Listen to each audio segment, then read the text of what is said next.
All right. So there has never been a better time to reinvent the way we approach, well, just about anything from work to personal life to the way we live overall. And as leaders or leaders to be in our organizations, we must deal with this growing volatility, uncertainty, complexity, ambiguity that is currently surrounding the business world. Now is the time to really design and practice our leadership skills, to challenge ourselves, to step up as our organizations and team now need us more than ever. And we really must shift towards a human-centered approach and address the current and future business environments with empathy and resilience. In business operations, we often focus on human-centered models when it comes to innovating products, right, and services and aiming to cater to consumers. We use design thinking to create products and services that keep our customers coming back and loving our brands, transforming them into loyal customers who can stay with us long term. So the same approach needs to be applied for our team members, employees, ourselves, our internal stakeholders. And the traditional leadership of command and control has been resilient for so many years, but as corporations become more dependent on agility and innovation, our new world requires a new type of leaders. In fact, in recent KPMG research, CEOs claim that the lack of talent is the biggest risk to business growth. And the COVID crisis has made it even more evident that most leaders were not prepared to deal with the situation, specifically from the human side. So in this webinar, what we're going to look at is the following. We will deconstruct the leadership through attitude, beliefs, and skills necessary to thrive and generate optimal performance in this new world. And you will learn some key areas and skills to build a new wave of leaders. We're going to look at what does it mean when we're talking about thriving as an individual, and then looking at inspiring teams, and why behaviors are not enough to groom leaders. And then we're going to look at how can you actually put all these learnings into action. But before we do this, let me go ahead and introduce ourselves. So my name is Elena Agragimova. I come from a background of actually higher education and corporate learning. I've worked in various organizations and institutions around the US as well as the UAE. In recent years, I've transitioned more towards corporate trainings, delivered sessions all over the world as well. I've done this in 13 different countries on soft skills for the future. I also write about these topics, so I enjoy it very much. It was a hobby that turned into a career and then a business. So anything around personal and professional development is something I write about. And between Ivan and I, we speak quite a bit at conferences, and you can see our some of our content in Forbes Middle East, Entrepreneur Magazine, Arabian Business, and various other publications. Yeah, I'm super excited to be here. I think this is an important topic, and I think it's about time we stop doing things that we were doing before that weren't working anyway. And observing the corporates and the training environment, I can tell you that we definitely need to reinvent what we're learning, how we're learning, and what we're using to teach people. So, and Ivan is here with me. Hello, everybody. So a little bit about myself. I have a background in engineering. So I'm a person who is very keen into having data to demonstrate if things are changing or not. I have spent approximately 18 years in leadership positions in a multinational American company, which was very highly driven in a very competitive environment. And something that I have learned during these 18 years is that the evolution of values and attitudes, specifically for new joiners, the new generations that are joining the company, is constantly changing. And the culture of the corporation doesn't change as fast, due sometimes because of the role modeling of leadership is determined by the previous generation. So this produces a challenge for organizations to satisfy or fulfill the needs from one side, from the leaders, and from the other side for the new employees. The other thing is that I couldn't avoid noticing that the leadership models are fixed based on actual behaviors without covering the actual psychological evolution of the new generations. People are changing, but leadership is not changing as fast. This creates a challenge for organizations to move as quick as they could in terms of business transformation because of this mismatch. Now, I want to get back to the point that Elena highlighted at the beginning. So there was this famous KPMG research that was published very recently. In fact, it's very fresh, where they were asking CEOs what are the biggest, greatest risks for growth today. And in the left side, you have what the measure already during the COVID times. And number one risk is the talent risk. So the possibility to have leaders who are able to cope with the current needs of the business. And if we look at approximately at the beginning of the year, the same question was asked to the CEOs, and talent risk, in fact, is in number 12. Less than 1% mention it. So the question is, what happened? Why did it move from number 12 to be the number one risk for the future? In order to understand a little bit more, we need to understand that the context for most organizations during COVID is about instability, a little bit of the risk of the future, working in a new environment. People are working from home with a new approach, new tools, new methodologies needs to be found out. From the perspective of from the psychological perspective, fear of the future or a disruption is something that is in the brains of everybody. And if we think about this famous Maslow hierarchy of needs, so people have covered the physiological needs. Right now, they still have a job, they still have a roof to live in, but then you start having problems with the other needs, like the safety needs, the feeling of belonging, the self-esteem, the self-actualization, because everything has been disrupted because of the COVID. The usual leadership models, such as the carrot or stick, or the fact that if you do this, I give you that, cannot cope anymore with a population that is in a mental, I don't know, turmoil. And leaders are simply not equipped for this drastic change. And I guess that now it is time to rethink our managerial skills handbook, taking it from where we have it, store somewhere, and put it in the trash bin because it simply doesn't work. What this survey from KPMG show us is that the priorities have changed. The risks have also been changing, and the tricky themes that have emerged is that there needs to be a higher sense of purpose, that there needs to be a reprioritization from providing satisfaction or fulfillment to the shareholders or to our customers towards more employee-centric approach. And the definition itself of prosperity, it needs to be rechanged, because prosperity means it should mean more than just the financial rewards that you have currently in corporations. Now, the challenge with the current leadership model is that it's based on behaviors without taking into account, in fact, the psychological resources, the attitudes, beliefs, and the skills that make people thrive, be fulfilled, and be more productive at work. And this is what we are going to start looking at. What are these areas that we need to start exploring? What is the urgency of these areas to be implemented? Lena, tell me a little bit more about these areas. Sure. So, and to follow what Ivan is saying is that we really need to start also understanding that it's not just from an organizational perspective we need to look at things, but also from an individual perspective, right? So a couple of things on the individual level, starting with connection. So individuals who have those, good and open relationships with their managers and colleagues are actually known to be healthier and happier and have better careers. They also tend to perform better. They're more innovative, more resilient during change, and less likely to leave the organization. And overall, they're just better at responding for feedback. So building these appropriate relationships from an individual perspective requires a complex set of skills, right? That we need to sort of build throughout our careers. And that includes also having those effective interactions, right? How do we effectively communicate with others? How do we nudge others to influence others as well?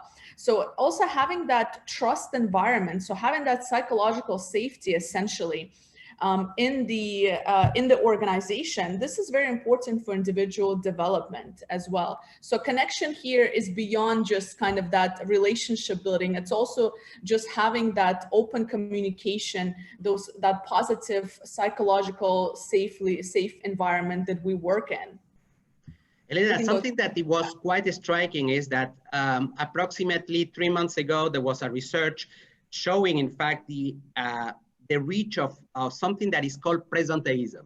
That means people coming up to work or being available in front of the computer at home and not producing as much as they could, because they live under stress, under high demand and anxiety. What is happening today is because of this environment where there is a lot of uncertainty, people get blocked in front of the computer. So they don't sleep well.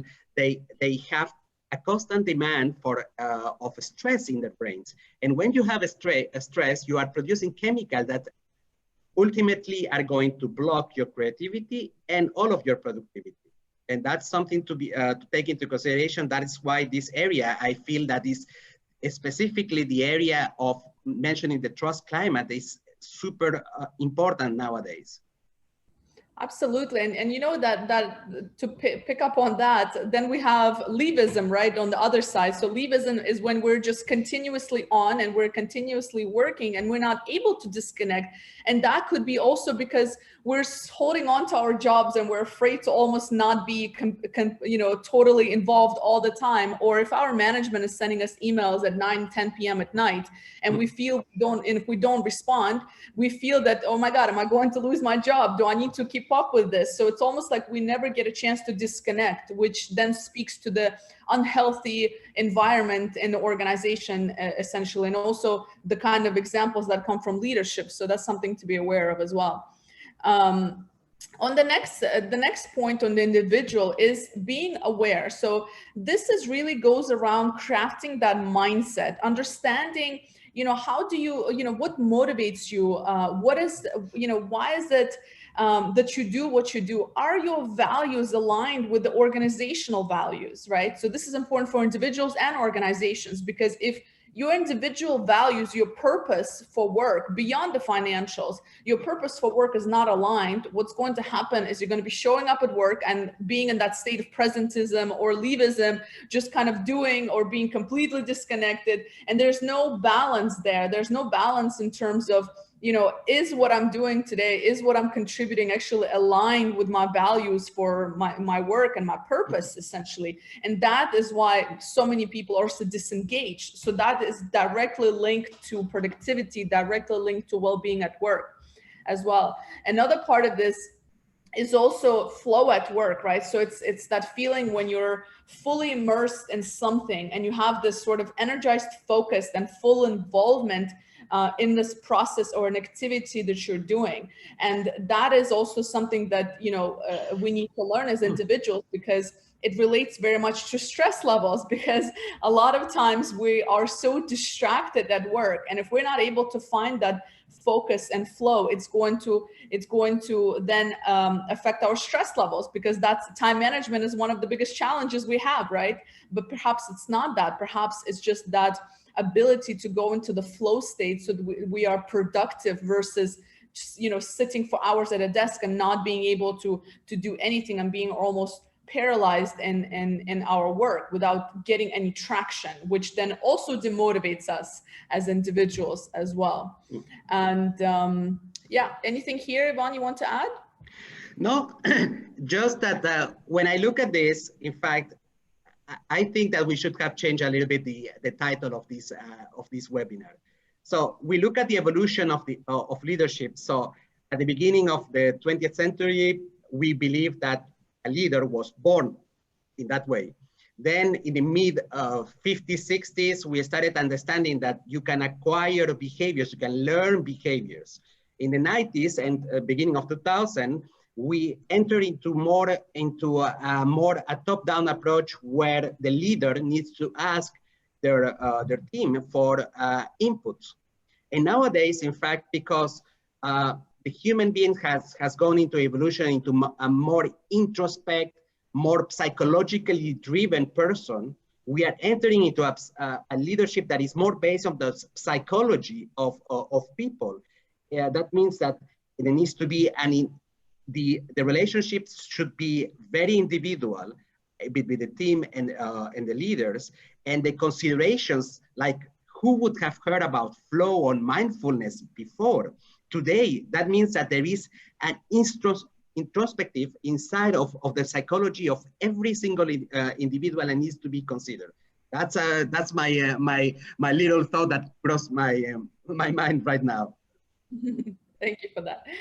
And the final part on the individual side is that agility. So it's having that grit, right? Having that, being able to build that powerful resilience in times of uncertainty. And I don't know about you guys, but my resilience has definitely been tested this year on so many levels. So it's really mastering that uncertainty. And this was a nice test for all of us, everything that I think we've experienced over the last few months.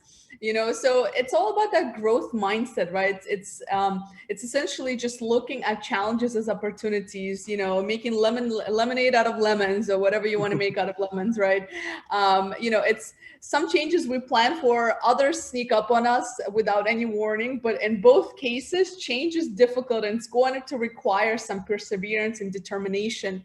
And this also ties into that sense of control. So if we're talking about the workplace, that sense of control that you have the ability to speak up, to lead on projects, to be creative and innovative in the workplace, all of that plays a huge role for an individual. So as an individual, as you look at this, say, am I having this sort of safety at work? Can I feel that do I feel like I have some sense of control at work over my tasks and my ideas and how I drive the business? And as a leader, you need to think about that as well, right? Because if your people don't feel this way, this can be very much a demotivating factor for them. So essentially, being agile is, as an organization and as individuals, is very important for us moving forward and building that resilience. And somebody commented, building resilience needs courage to accept challenges. Absolutely. And that's what it's about. And I always say, you either innovate and you accept it and you build that resilience, or you get left behind. The choice is ultimately ours here. So now it's time a little bit to move from the internal resources that an individual may need to build. This individual is, of course, a leader, but it's only about himself. Now I'm going to be talking about these interactions in order to ignite, communicate through leadership. So one of the key facts here is about the possibility to create a drive where you have alignment between your team and what you need to communicate from a company perspective.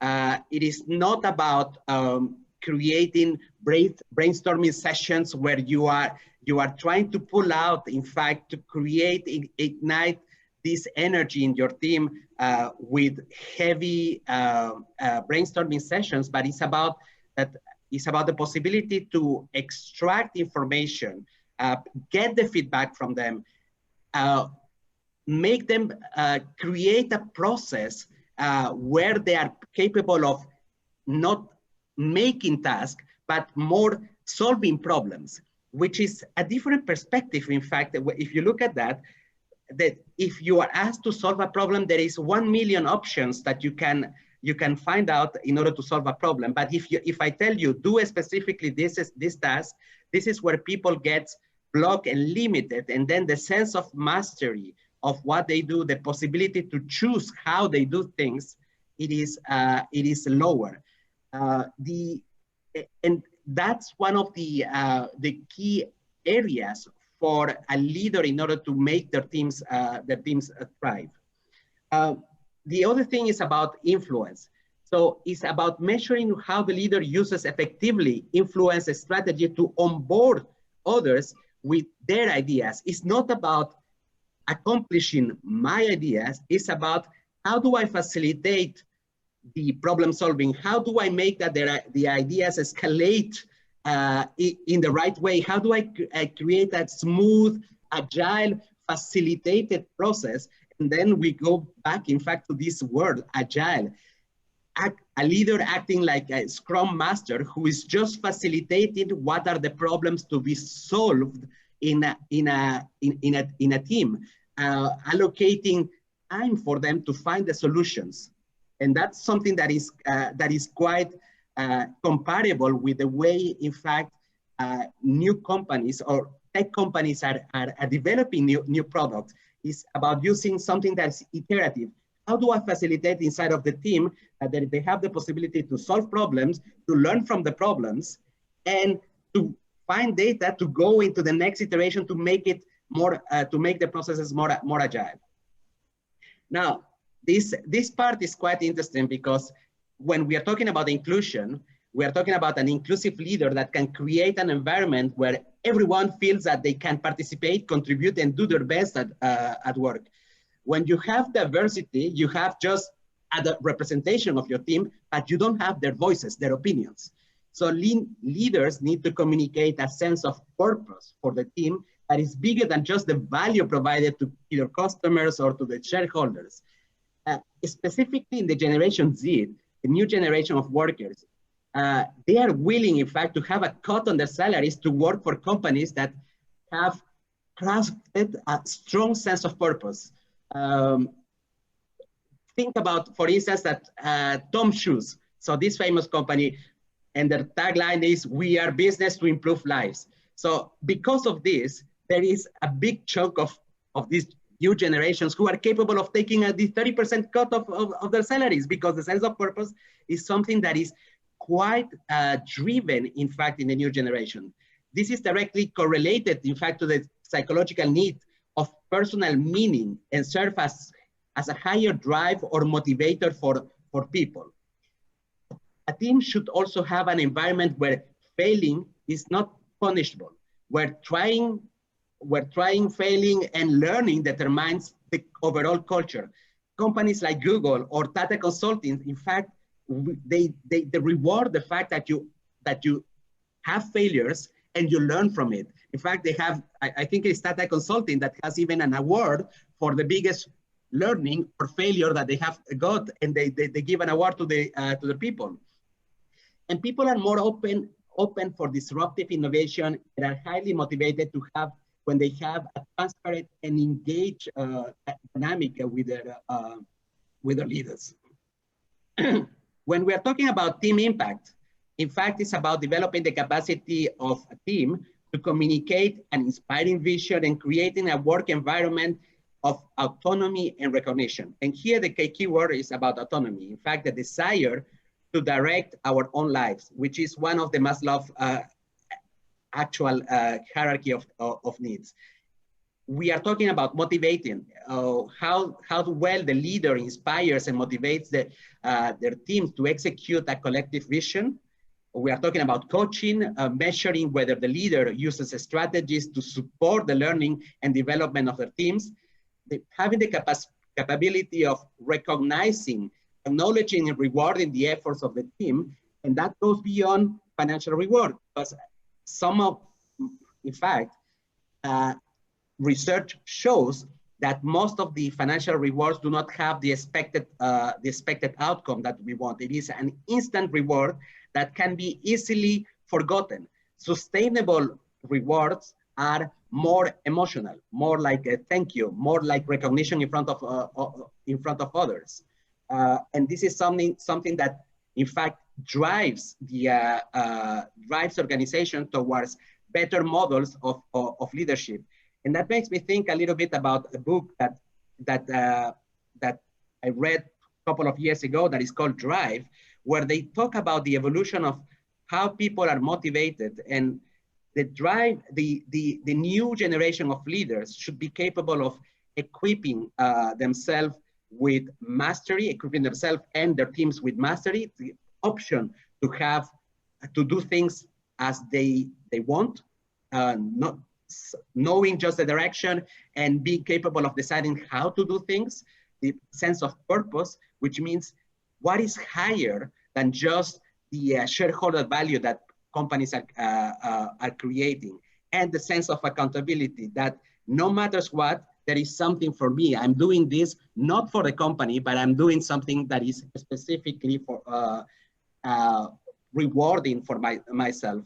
And this is the companies who implement a new model of motivation for the teams are the ones that are being more successful. That's why, for instance, in some tech startups, you have people staying all day long just because they're having fun. They are enjoying. They are not doing a work. They are doing something that is fun, rewarding, where there is challenging enough, and they have the self-motivation, intrinsic motivation to keep on going.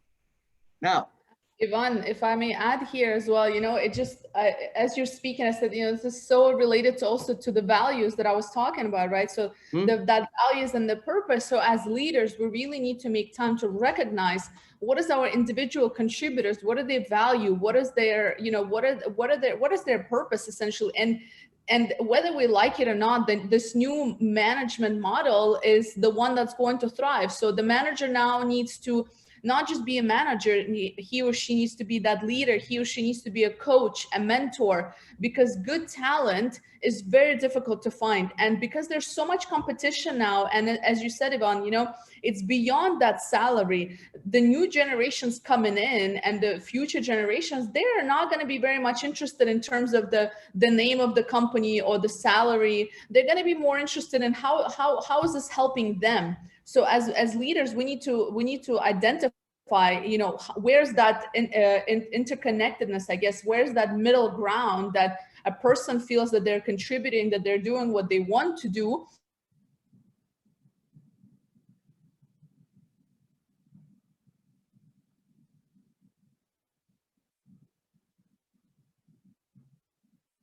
Elena, I cannot hear you. I think I'm okay on my side. Yes, yeah. Now yes. Yeah. So the leaders are, that goes back to the psychological safety, because what we see in the old style of leadership is you just kind of, holding on to information, and, you develop the people only in areas that you wanted for the business, but that's not the case anymore. And which is why the companies like the Googles of this world, they offer opportunities to do creative work one day a month or one day a week. The employees can do just whatever they want to work on passion projects. That is the interesting part, is that is likely to keep your employees versus blocking them from external activities, right? So, and that really comes from the top down. Leadership needs to create those safe environments for people, and leadership needs to be more towards coaching as well, and mentoring, because that otherwise they're going to lose good talent to competition. And with the salaries being down and just whatever's happening in the economy globally, people are going to be more and more interested in other opportunities. So to keep good talent is going to be harder than ever. I just want to highlight that we have still one slide that we would like to share, but before that, I would like to encourage the attendants to any questions that you may have. Please don't hesitate to put it on the chat. And the second thing is, I wanted to recap what we have seen. So what we are saying today is that the current leadership models are not adapted to the current situation, where there is a lot of ambiguity and a lot of uncertainty. The needs, the psychological needs of the new generations specifically are suffering quite a lot. We become a little bit more sensitive, in fact, to the pressure that we have at work. My generation could definitely work just for the financial reward without any problems. But nowadays, the rate of cases of people who are suffering of stress and anxiety comes much more earlier. So in our practice with Elena, we see cases of people of 25 years old already having the early signs of burnout, which makes that there is a cognitive dissonance between what the company is trying to do and the tools and equipment that the individuals have in order to cope with this agility and demand from work. Leaders needs to be equipped in two areas. First of all, in order to be able to thrive themselves, and it goes just beyond the usual tools of just representing behaviors, but more about the psychological baggage that they need to have in order to create a mindset. And the other part is that they need to be able to have to be inspiring leaders. And these are the three last slides that we have seen about how potentially what does it mean, and how a lot of terminology that was never in the handbook of the managerial skills needs to be present in order to be able to that the business pace goes at the same speed as the evolution of leadership, so that people are willing, wanting, are engaged, and motivated to work, because financial rewards is not enough. Now, talking about that, I wanted to open the discussion. So what? So we have all these areas that needs to be explored. How do we implement it? And we implement it in an easy way. Should we take our managerial skills 101 and put it in the trash bin? Or how should we do that? So because the fact is that we have talked a lot about human psychology. In order to teach human psychology, you don't need to describe a full psychology curricula in order to understand the brain. What people need, in fact, is a new way of learning. So it's not about 100 slides or 2 days workshop. It is more about having a credible way so that they start practicing in a small little pieces what they learn, and that the practice is actually not about having hours and hours of training. It is about having a little bit of piece of chunk. They practice, they debrief.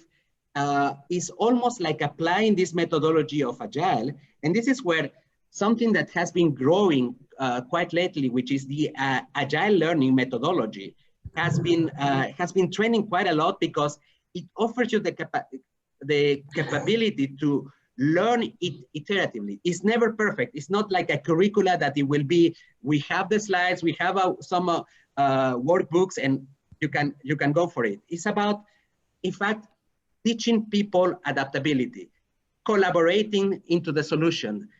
It is more about student-driven questions. It's about demonstration and application, but not application like doing a business case. No, it's application like you do it on the spot. You go, but you do a small piece of action. In order to train your brain towards behavioral change, you need to be capable to cheat a little bit the brain and create routines that doesn't look like something new where I'm going to be scared. I don't know if it is going to work. So you need to implement very little actions of practice during the whole journey. So what I'm saying is that the Agile methodology works like a little bit like the Agile methodology that is used in marketing or for product development. You are never done with the training. You teach people how to do an experiment, a small piece of experiment, validate their hypothesis, and do a better iteration the next time. And it is a very different perspective towards learning versus the traditional learning, in fact. Ivan, I want to add here, we have quite a few discussions with corporates and with, training managers and learning and development and HR. And I think that for these sort of changes to happen, honestly, and I'm curious to hear from you guys, so please feel free to drop your questions and comments and from your experience, but for these changes that we need to, I think, first as leadership and organizations and those leading those learning and development initiatives, we need to really get away from the idea that training is there to give a person a couple of days away from the office. Right, because that is still the approach. It's people are using, and excuse me for being very direct, but that is why learning and development and training budgets usually get cut the first, because there's no impact. And that's because we're doing it for the wrong reasons. So if we're putting people in the room for 2 days and we're expecting that they're going to learn, without understanding anything about science or the habit creation, the change of behavior that Yvonne just talked about. What are we doing? Then we're doing it for popularity contest and we're spending billions of dollars. And as leaders, to me, it just doesn't make sense. Like if we're going to spend billions of dollars every year globally on something, why don't we put it into programs that actually work instead of just making it a popularity contest, whether this trainer was, people liked him or her, or was they engaging, or was the venue good? Because one of the biggest complaints that participants walk away with is the food is not good. And so that tells you a lot about what they learned. That tells you a lot about what is it that they actually, what motivates them. So they're not even learning, and that is because they're being taught the wrong way. It's the wrong approach. And it just, I mean, Ivan, you know how I feel about this, and it just doesn't make sense to me. Like, this is why this, learning and development, I think it's going to be left behind if it doesn't change. So companies that are still doing the same approach, because the new generations, they don't care about being in a room for a day or 2 days. They don't care about getting away from the office. That's not going to be their motivation to learn. They can sit and they can learn online on their own. They're not interested in that. So and they're not going to be joining companies that are, the good talent is not going to be joining companies that are still doing that. That's the reality. So we need to, just because we're still doing it and we're getting away with it, doesn't mean it's going to sustain. And if you want to differentiate your company or differentiate yourself as a leader, something needs to change. And this old approach of traditional training is completely outdated. It doesn't work. It's a waste of time and money. And future generations, frankly speaking, don't want it. That's not what they're interested in. So creating these new ways, as Yvonne mentioned, is the way forward. One other thing that I would like to add, so on top of changing the methodology itself of how do you teach people to build or to strengthen psychological resources, it is the fact that technology is offering convenience and continuity. But when I'm talking about technology, people do not want to have a 1 hour, 2 hours e-learning. People need to have a two-way conversational. They need to have the possibility to learn when they learn at home. I mean, everybody uses YouTube to learn a new skill. What is the duration of a YouTube video? Between 1 to 10 minutes. That's it. I have what I need at the time that I need it. And this is something that that has been trending also quite a lot as a good way in order to instill change of behavior, is the possibility to combine some video learnings with human interaction, so that people has the possibility to say, this is what the roadmap that I have chosen to learn. This is what the results that I have, and they have the possibility to debrief, discuss it with a real human in order to know that they are into the right path. So technology is offering the possibility to make the way of changing behavior more affordable, makes it more interactive. The use of positive psychology also strengthens the psychological resources of people. And the methodology of learning combined with all this package is something that it allows to have quicker transformation of behaviors and change of culture in organization. And the impact of change of culture, we know what it is that full transformation and survival of companies, specifically in times where nothing is certain and where there is the small ones who are being more disruptive than the bigger companies, is something that needs to count a little bit more. The future of learning is definitely individualized and personalized, and this is what we see the rise of, is that live support. That live support, because again, these, the learning management system, the e-learnings, it's already there. It's like, we don't need to redo it and put it into our companies thinking that people are going to want to learn. What's missing is that personal approach, is that conversation that people most often need. And again, as Yvonne mentioned, with technology, it makes this accessible and affordable for many. And it's not something that we just, you know, rant about and we're just unhappy about. We actually do develop solutions for these things, and that's what we're hopefully you walk away with at least some of these ideas and solutions that you can in fact incorporate into your organizations, into your learning and development strategy moving forward as well. Any question from the audience?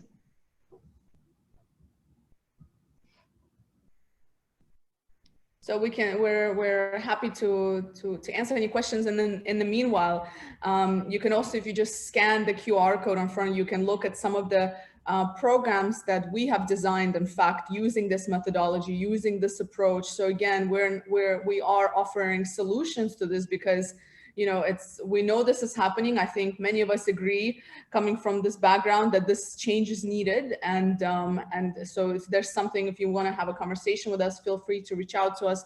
Check out the website, of course. We also post continuously different content. We have a beautiful YouTube channel we've just launched not too long ago. We're very proud of it. It has lots of different learnings and resources available. So definitely check us out. Just follow us on YouTube, on LinkedIn. We publish daily various content related to these topics. And we have a variety of programs as well, that the new, so if you're ready for a change, if you're not afraid for a change, if you want to differentiate yourself in the future, then join us in this change and just scan the QR code.